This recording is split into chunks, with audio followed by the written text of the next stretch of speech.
Aujourd'hui, on décrypte le monde du hacking en se basant sur le livre Le hacking pour les nuls. Les systèmes qu'on utilise tous les jours cachent des milliers de failles potentielles. Alors sont-ils vraiment sûrs? Cette bataille oppose plusieurs types de hackers. Ce qui les différencie, leur motivation.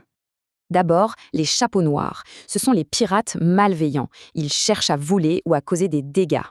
De l'autre côté, les chapeaux blancs. Eux, ce sont les experts qui trouvent les failles avant les criminels. Mais la frontière est parfois floue. Il y a les gris, entre le bien et le mal, et les bleus, qui testent sur commande.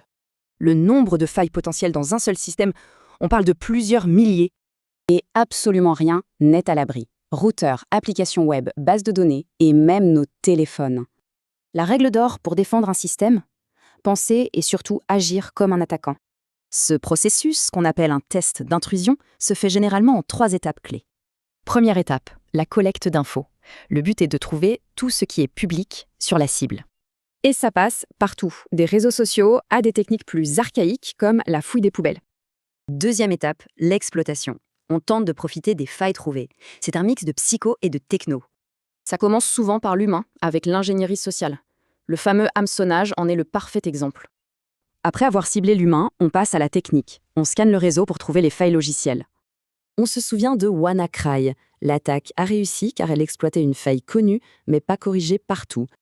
Et la dernière étape, cruciale, le rapport.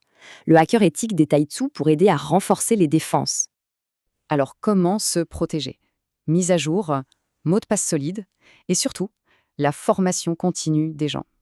Les règles internes aussi sont vitales. Un truc tout bête, bien détruire les documents. C'est simple mais super efficace. Mais voilà, la sécurité ce n'est pas permanent. Ce qui est sûr aujourd'hui peut être une passoire demain. Les attaquants, eux, ont le temps. Ils peuvent lancer des attaques très lentes, invisibles, souvent pendant la nuit. Alors qui gagne? En réalité, c'est une partie sans fin, le jeu du chat et de la souris. La seule constante, c'est la vigilance.